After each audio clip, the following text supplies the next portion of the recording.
Yes, guys, welcome from me, Change Manager 0102 player profile time. Now, I was wondering who to do as player profile, to be honest with you, and I thought, do you know what, we've got to go with this legend, and he definitely falls in the legend category, in my opinion anyway.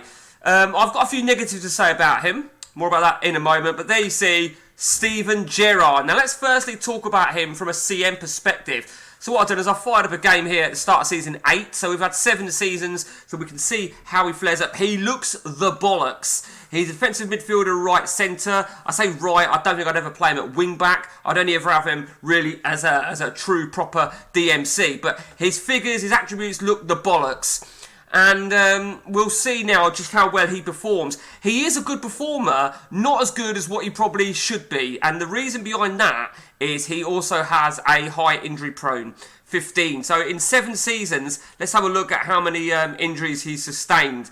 As you can see, quite a lot, and many of them in a match. So from the CM perspective, Gerrard, I mean, I don't know, if you can get lucky in being able to send him away for physiotherapy, I would imagine, don't quote me on this, I would imagine within the game, if you send somebody away for physiotherapy, their injury prone would then be considerably reduced, I assume. I could be wrong on that, and the chances are I am wrong.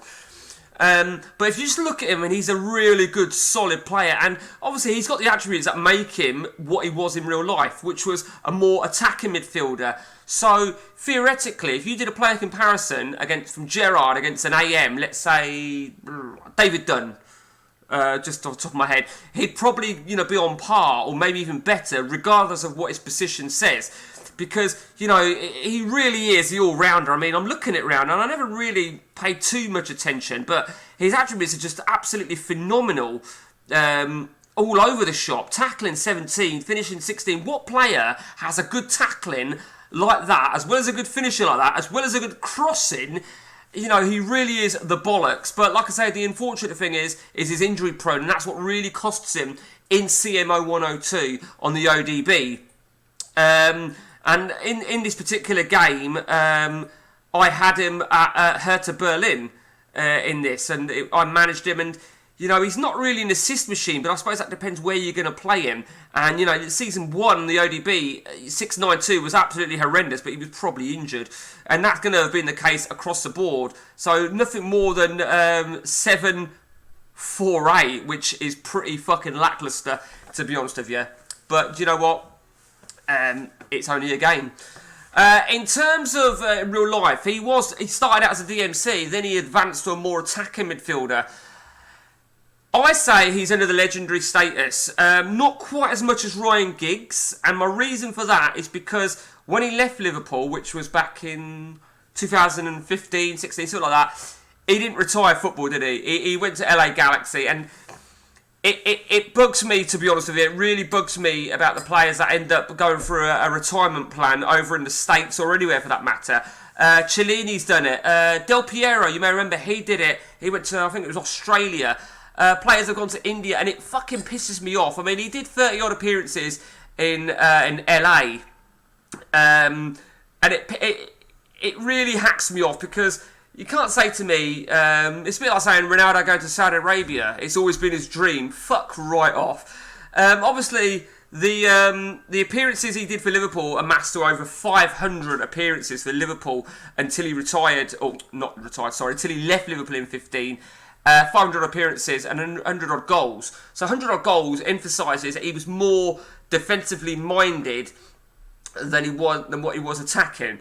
From an England perspective, he falls into that legendary status again for England. 114 odd caps, 20 odd goals. But the thing about Gerrard, right, is back in the days of England's golden generation, Gerrard and of course Lampard, they just never did it, did they? They never did it as a partnership in midfield as to what so many people hoped and expected. I expected a lot more, no doubt about that. So let's talk about him now in the management perspective. Now, it's an interesting one because go back to the old versus Lampard sort of thing. Gerrard obviously went to Rangers and got them a title. Now, I'm not a fan of Scottish football. I just don't rate it. I think it's a one-horse race. But it was good to see Rangers finally win a title. It would be great to see any other manager, any other team take a title, but it ain't going to happen. More about that in a moment. But he got the title, and I felt that the Aston Villa job was a good move for him. I mean, obviously, the objective is to try and become the Liverpool manager when Klopp goes, but Klopp ain't going anytime soon, and the fact that he's ended up with a sack in Aston Villa, which I don't put all the blame on Gerrard, I put a lot of blame on a lot of those players at Aston Villa. I think they're cunts. It's going to be a big, it's going to be a long road back for Gerrard to get back in the reckoning as a vibrant English manager. It's tricky because I like Gerrard. I think he's loyal. I don't like the fact that he went to LA Galaxy. I like the idea that he went to Villa, and I think, if he was still at Villa and the Liverpool job came up, then but I don't want to see Gerrard fall down that spiral like Lampard, as in, his managerial record is fucking horrendous, which tarnishes his playing career, which, in my opinion, has happened to Frank Lampard. But what can you say? He did actually break into the England under-21s, which I never knew. He had a few games, and it's ironic, really, because I had a conversation with someone yesterday, and I was watching, do you remember Dream Team on Sky 1? And I was talking about England under-21 players, and I was watching it, and I was thinking, they don't ever mention the England under-20s or the England under-19s. And the reason I'm bringing that into it is because Ronnie Edwards is a player for Peterborough United, one of our best players. He was in England under-19. He's just been promoted to the England under-20s. Hopefully he'll get to the England under-21s. And then I think it's good to see players come through the ranks rather than just burst onto the scene. I don't know. I don't know. Maybe everyone may have a difference of opinion on that. Gerrard is your true local boy, your true local Scouser, and he knows his shit. He speaks a good game. He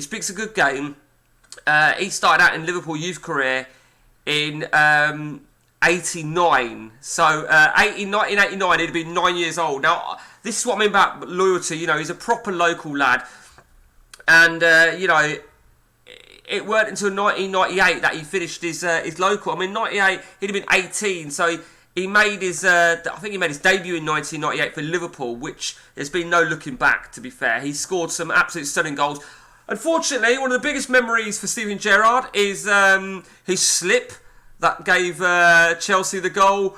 There was another one where he came on as a sub and got a red card, something like that. So, yeah. A lot of fond memories of Gerrard, more so because Gerrard is 42 now, so he's like, he's a couple of years, a year younger than me, even academically. So my growing up has been seeing Gerrard a lot, an awful lot. So that is Steven Gerrard, the great Scouser, Liverpool legend, England legend. I'm not going to call him an LA Galaxy legend because he's not. But that is Steven Gerrard. And if you want any player profiles done, guys, share it with me. Let me know, and I will try and do one for you. Till next time, take it easy.